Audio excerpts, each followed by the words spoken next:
ॐ श्री परमात्मने नमः। अथ पञ्चदशोऽध्यायः। श्रीभगवानुवाच ऊर्ध्वमूलमधः शाखम् अश्वत्थं प्राहुरव्ययम् छन्दांसि यस्य पर्णानि यस्तं वेद स वेदवित् अधश्चोर्ध्वं प्रसृतास्तस्य शाखा गुणा प्रवृद्धा विषयप्रवाला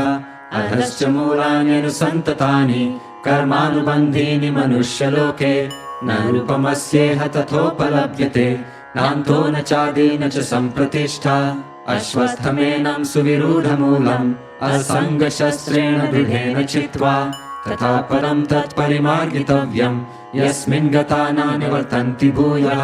तमेव चाद्यं पुरुषं प्रपद्ये यतः प्रवृत्तिः प्रसृता पुराणे निर्माणमोहाजितसङ्गदोषा अध्यात्मनित्या विनिवृत्तकामः द्वन्द्वे विमुक्ता सुखदुःखसङ्गे गच्छन्ति मूढा पदमव्ययं तत् न तद्भासयते सूर्यो न शशाङ्को न पावकः यद्गत्वा न निवर्तन्ते तद्धाम परमं मम ममैवांशो जीवलोके जीवभूतः सनातनः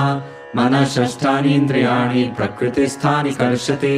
शरीरं यदवाप्नोति यच्चाप्युत्क्रामतीश्वरः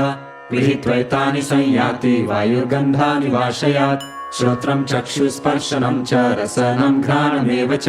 अधिष्ठाय मनश्चायं विषयानुपसेवते उत्क्रामन्तं स्थितं वापि भुञ्जानं वा गुणान्वितं विमूढानानुपश्यन्ति पश्यन्ति ज्ञानचक्षुषः यतन्तो योगिनश्चैनं पश्यन्त्यात्मन्यवस्थितं यतन्तोऽप्यकृतात्मानो नैनं पश्यन्ति चेतसः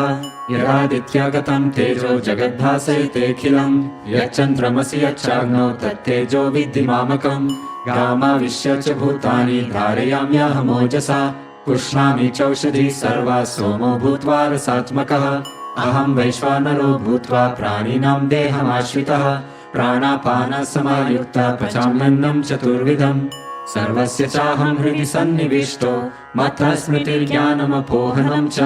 वेदैश्च सर्वैरहमेव वेद्यो वेदान्तकृद्वेदविदेव चाहम् द्वाविमौ पुरुषौ लोके क्षरश्चाक्षर एव च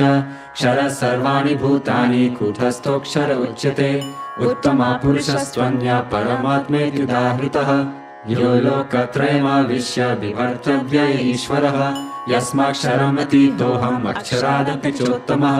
अतोऽस्मि लोके वेदे च प्रथितः पुरुषोत्तमः यो मामेवं सम्मूढो जानाति पुरुषोत्तमं स सर्वविद् भजति मां सर्वभावेन भारत इति गुह्यतमं शास्त्रम् इदमुक्तं मया नघ एतद्बुद्ध्वा बुद्धिमान् स्यात् कृतकृत्यश्च भारत। ॐ तत्सदिति श्रीमद्भगवद्गीतासु उपनिषत्सु ब्रह्मविद्यायां योगशास्त्रे श्रीकृष्णार्जुनसंवादे पुरुषोत्तमयोगो नाम पञ्चदशोऽध्यायः।